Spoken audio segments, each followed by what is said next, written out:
Well, yesterday I sat through many of the sessions, and they were very interesting, and they tended to be about excuse me. They tended to be, very careful, very focused studies about a particular empirical situation and identifying a set of causal relationships. This morning keynote is about something completely different, to paraphrase Monty Python. Now for something completely different. What I'm going to be doing today is talking to you not about a carefully identified empirical study of a particular process or technology or innovation. I'm going to be talking about some big organizing ideas to help you think about healthcare and to help you think about the role of information technology in healthcare. So it's actually going to be a talk about economic theory.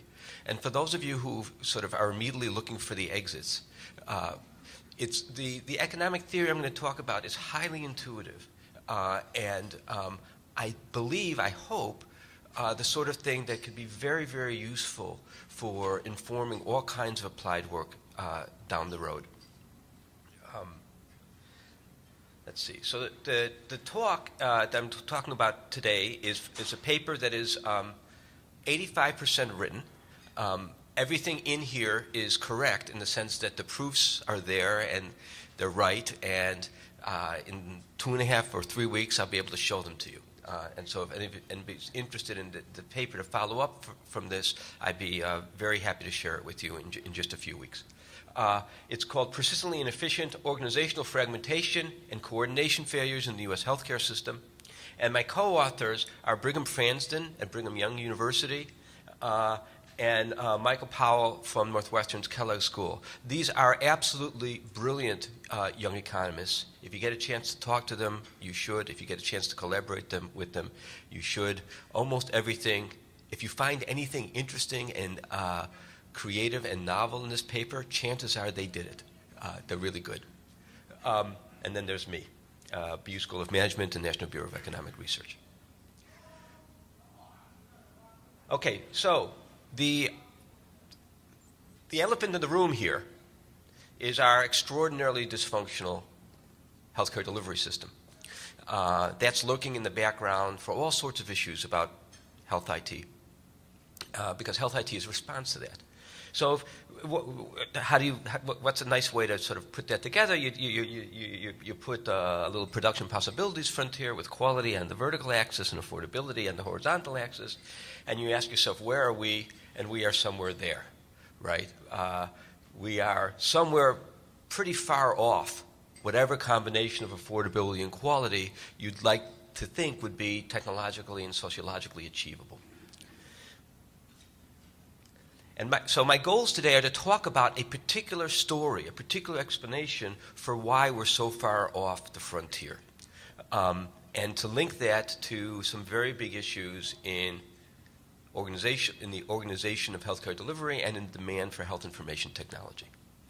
So first I want to introduce something called the fragmentation hypothesis and suggest that fragmentation is a cause of inefficient healthcare delivery in the United States, maybe even an important cause. I would suggest probably an important cause.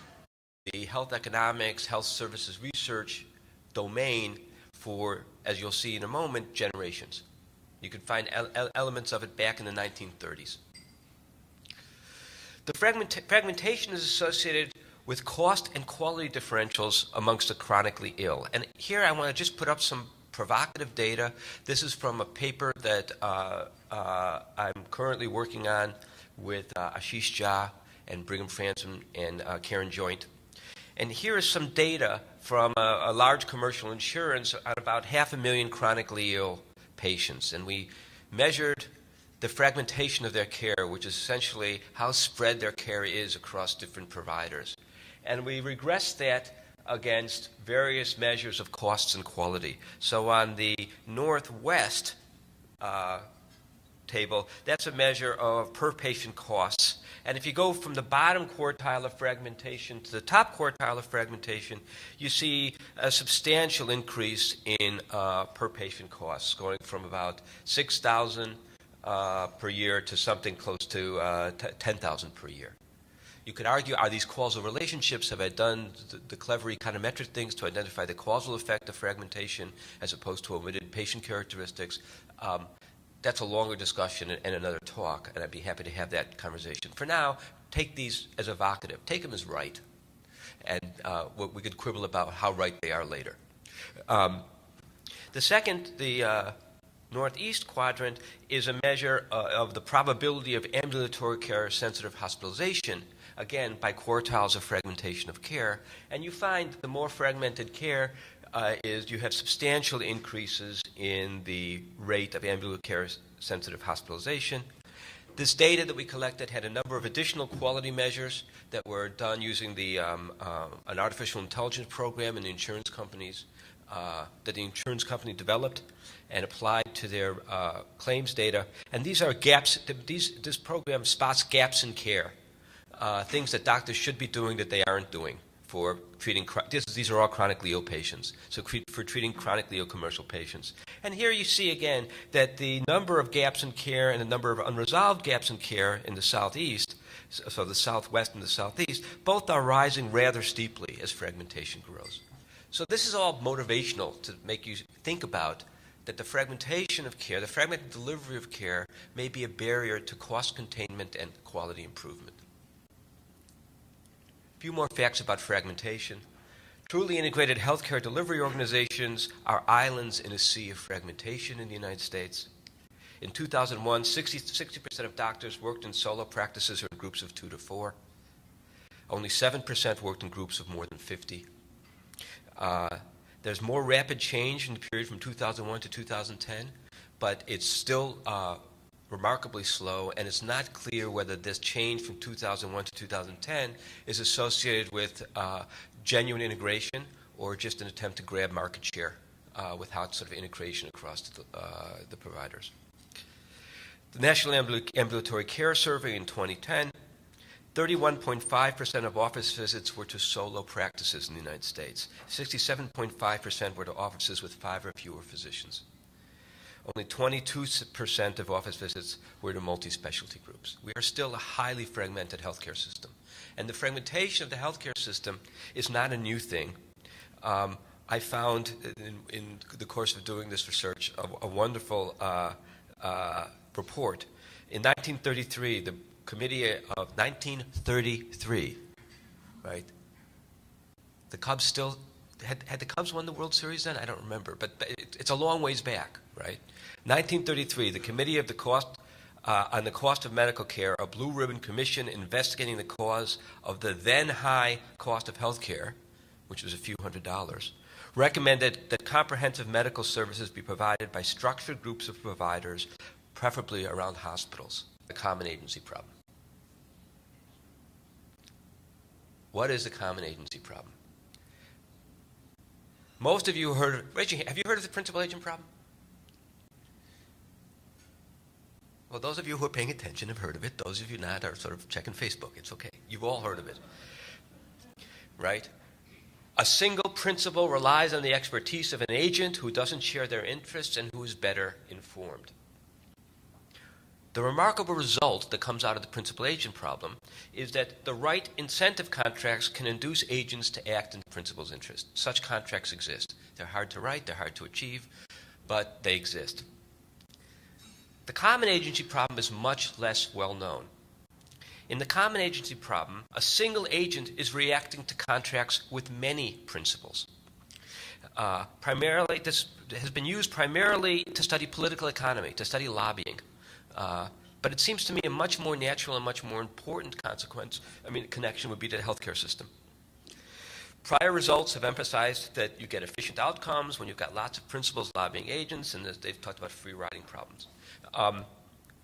Ours is the first study of common agency in healthcare, at least the first one we know about.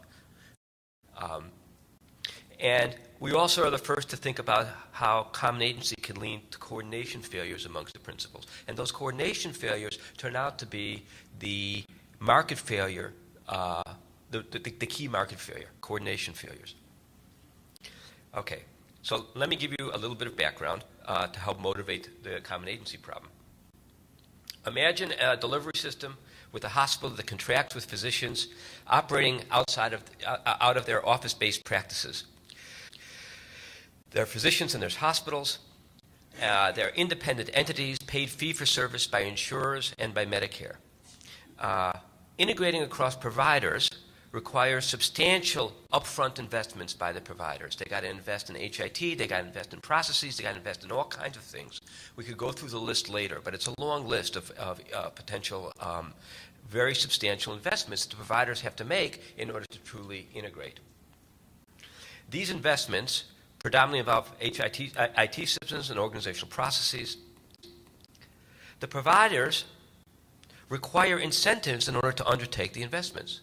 Why should I, as a onesie and twosie onesie and twosie entrepreneur running my own practice, undertake the time, effort, and expense of investing in substantial processes and information technology if I'm not going to get paid to do it? My paper works just fine, thank you very much. I don't need a fancy touchscreen to do what I can do with my paper records. Payers write contracts that allow providers to benefit from efficiency gains. That's how change happens, right? The payers who have the interest in cost containment will have to write incentives to make it worth the provider's while to undertake the investments. Another feature is that negotiating these contracts, coming up with the right incentive contracts, persuading providers to accept them, is also costly to the payers. There's a substantial cost to them as well. So you've got the payers needing to make costly investments the providers need to make costly investments in reforming their processes and their IT systems and all kinds of stuff. But they need incentives to do it, and those incentives have to come from the payers, from the insurers, and from Medicare. So the common agency problem is the problem of coordinating incentives across various payers. So the providers' incentives to undertake the upfront investments are determined by the collective effect of their contracts with all their payers, Medicare and all the private insurers, and the self-insured employers that they're dealing with. This creates a coordination problem amongst the payers. If each payer believes it will be the only one to offer incentives, it won't change provider behavior, right?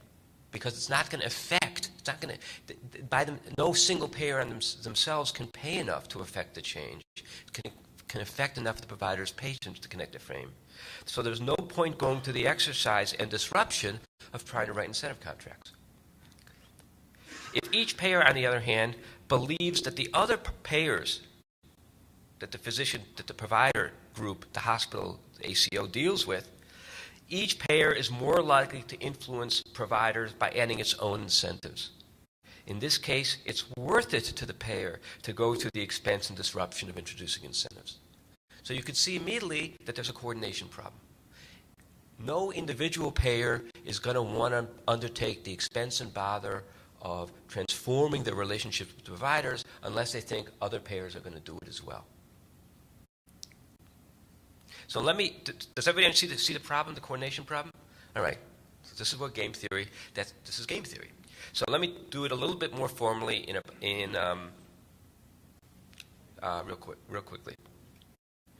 Actually, I'm going to skip the formalism here. I don't think it's going to help. Basically, you end up with two kinds of contracts in this game. One is where the providers offer an incentive payment, which we call B1 and B2 are the providers' incentives, that are great enough to cover the costs of investment to the payer. That's that black line over there on the northeast. Do you see that horizontal black line, that thick black line? Or the other, and any point on that line is an equilibrium, or the other equilibrium is that blue circle down at the axis, where there's no incentive pay at all. And the model, the common agency problem, says you're either going to end up on that black line, in which case you're in an efficient world, or in that blue dot, right, in which case you're in an inefficient world where nobody's writing incentive contracts because nobody believes anybody else is writing incentive contracts. All right? That's basically the common agency problem right there. The difficult question is, Will the payers coordinate on efficient or inefficient contracts? Right? Well, my argument to you is that for generations we've coordinated on the blue dot. Right? But that it's possible to get, through appropriate public policies, to get people to coordinate on that black line where contracts are efficient. So which equilibrium wins? This is a very hard problem in game theory. When you have multiple equilibria, it's really hard to know, and game theorists have great difficulties figuring out which equilibrium wins, what nudges somebody towards one equilibrium or another. What we do, the approach that we take, which is kind of novel and I think kind of sophisticated, is we ask ourselves, what is the minimum subsidy required to assure the choice of efficient equilibrium? If you imagine a public policymaker with the resources to compensate people for making the right choice, what's the minimum subsidy it's going to take to get all the payers to coordinate? And intuitively, the bigger the subsidy, the less likely is efficiency. So if it costs $1, if the subsidy to get people to coordinate is $1, the chances are the payers will arrive there on their own. If it costs $100 million, the chances are the payers won't arrive at efficient contracts on their own. So the size of the subsidy tells you how likely it'll be for people to coordinate around efficiency versus inefficiency. So that's sort of what we do. And here's what we learn is that inefficient contract, and you could do this more formally with bases of attraction, all that kind of stuff. Let's not worry about that. Just take the intuition that the less you have to pay people to arrive at efficient contract, the more likely they'll be able to get there on their own. Some implications come out of that. The first is the number of payers is large. When the number of payers is large, in other words, when the payment side, not the provider side, but when the payment side of the market is fragmented, you're less likely to get efficient contracts. When the costs of providers' upfront investments and coordination is high, you're less likely to get efficient contracts. When the costs of payers' upfront investments and coordination is high, you're less likely to get efficient contracts. And when gains from efficient contracts are low, okay, so you're less likely to get efficient contracts. So this tells us that a point that we'll come back to later is that fragmentation on the payer side matters for what happens on the provider side. That's a point that we're going to come back to, and I think is a connection that hasn't been worked through. People have talked about it forever informally. You could read JM articles about it. David Blumenthal has articles which sort of point to it, but nobody's actually tried to write down the mechanisms. Upfront investments, things that subsidize the upfront investment, the provider's upfront investments, can also make it easier to coordinate around efficient contracts. And this is where HIT subsidies and mandates can help. We'll come back to those points. So, I hope that I've described sort of clearly the game, right? That's a static game, right? It's a one-shot game. We then, and it seems intuitive, and it seems like it's a nice story, and then we go and we mess it up. And we mess it up by saying, now let's consider a dynamic game. But what I mean by a dynamic game is a game where the players now anticipate what people in the future are going to be doing. So why do we switch to playing a dynamic game, which is much harder and more complicated? It's a harder story to tell. There aren't sort of simple, neat diagrams that I could show you. So why bother? Why do we bother with the dynamic problem? We care about the dynamic problem. We care about the dynamic problem because we're interested in bending the cost curve in healthcare, which means that we want pressures for a cost-efficient delivery through efficient contracting to persist now and into the future. We don't want to be in the position of the VA where early on you invest in electronic medical record systems that were the wonder of the world, and then you kind of let up, right? And now they're sort of behind everybody again, right? You want a world where the incentive pressures persist now and into the future. And that kind of world is very complicated because the payers with whom you have to coordinate in the future, their identities are shifting, right? The payers that a provider deals with are not static; they're shifting. So you need a contract, you need a solution to the game that says not only am I going to coordinate with the people who are here now, I'm going to coordinate with the people who are going to arrive in a year from now, and in 5 years from now, and in 10 years from now. It's a much more demanding sort of game theoretic environment. You're worried about the future, and your actions in the present are determined by who you think you're going to be contracting with in the future, people whose identity you don't even know. And there's a third reason why we introduce a dynamic game, and that is because it tells you something really cool about policy that isn't available in a static game. It tells you that policy, the kinds of policies required to solve the coordination problem we just described, are actually pretty cheap relative to other kinds of market failures. So let me tell you really quickly, in like 2 minutes, about the dynamic game. So in the dynamic context, let's repeat what I said. Bending the cost curve requires ensuring present and future coordination of payers around contracts that share efficiency gains with providers. Concern with bending the cost curve requires a dynamic model, and we tackle this by placing our common agency model into an overlapping generations framework. For those of you who don't know what overlapping generations models are, don't worry about it. They're just a vehicle for thinking about these dynamic problems where your decisions now are based on decisions people are going to make, who you're going to work with in the future. Using this framework, we ask, what is the minimum cost subsidy required to ensure that all payers now and in the future commit to efficient incentives? Again, we're asking that subsidy question again, but now we're asking it in a dynamic context. What's the flow of subsidies now and in the future, that the minimum cost flow of subsidies that would give us efficient coordination and efficient contracts?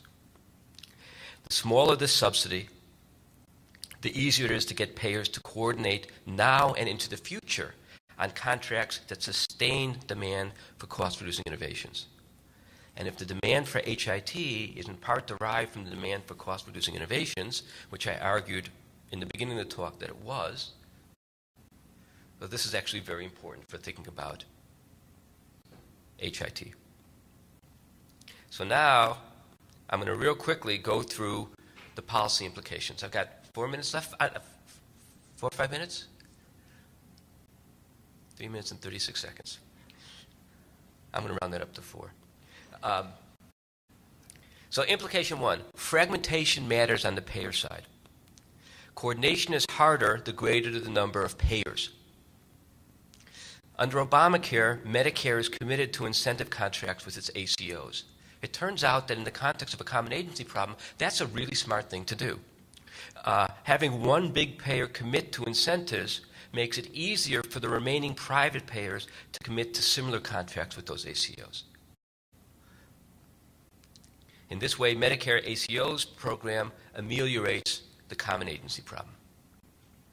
Implication 2, HIT subsidies and mandates make efficient coordination more likely. Reducing the upfront cost of investments in care integration make it easier to coordinate around efficient contracts. We already mentioned that result. This is just a repetition, right? If you reduce the costs of the provider's investments, or you force them to mandate to have those investments independent of their payouts, you make it easier for contracts to elicit that response from providers.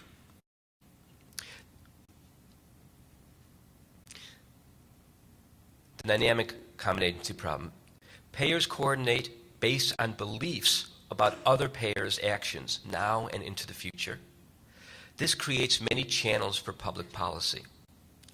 Persuading major politicians and payers to publicly commit to cost growth targets, as in Massachusetts, mandating investments in HIT or relaxing antitrust laws, direct subsidies to payers writing incentive contracts with providers, all of these will shape people's beliefs about what other payers are going to be doing now and in the future, and hence ease the coordination problem.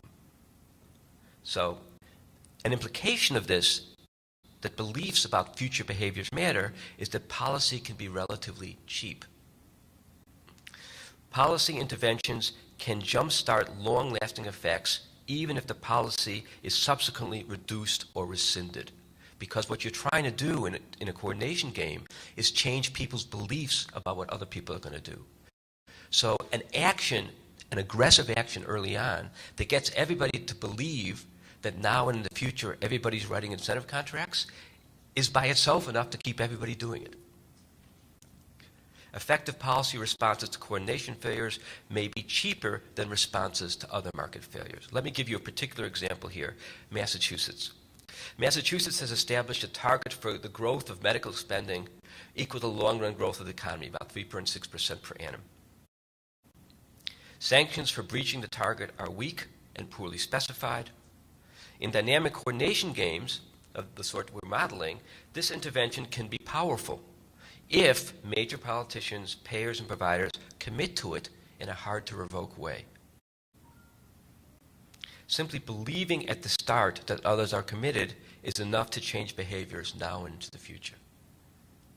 So the kinds of interventions that are required to correct the coordination failure are actually cheaper than those that are required to correct other kinds of market failures, because all you got to do is get people to coordinate early in the process around beliefs.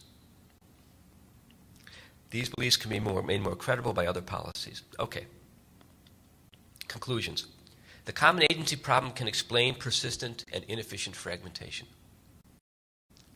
Inefficiently fragmented providers persist because of a coordination problem amongst payers. The coordination problem amongst payers could be ameliorated by public policy. Committing Medicare to accountable care organizations eases coordination problems amongst the remaining private insurers. HIT mandates and subsidies ease coordination amongst private insurers as well. Finally, the coordination problem may be easier than other market failures to correct. In a dynamic context, short-run policy interventions can have long-lasting effects on coordination failures. That's it. Thank you, Jim. So one of the implications of this is that the single-payer system would be the most optimal, because then you're not, you don't have the issue of trying to persuade the other payers that the 800-pound gorilla is going to make the right kinds of moves. Correct. I mean, there's lots of issues with single-payer that are not in this that are not included in this model. But yes, if you have a single payer, you don't have coordination problems. And you could also argue that, and this is my friends doing antitrust in healthcare will hate me for this, but the problem is also ameliorated to the extent you allow concentration of payers in local markets. It seems to me your model depends on an assumption that all the payers, they share the same benefit. So what if my contract with Blue Cross Blue Shield, they are using an EMR system from Epic, and the other payer is using Cerner, which means both of them, they have conflict interest in the application of health IT. So in this case, does the equilibrium still exist in your model? Yes, because because I'm an economist and not a technologist, the problem of the interoperability just gets swept into this cost of investment thing. And so the fact that you have multiple standards that are not interoperable just means that the costs of investment in integration are higher. Right? That does enormous violence to the world in which technologists live in, but it's good enough for game theory. Just have a very short question about the economic side of the story. What is the difference between a common agency problem and the tragedy of commons or externality issue? Is roughly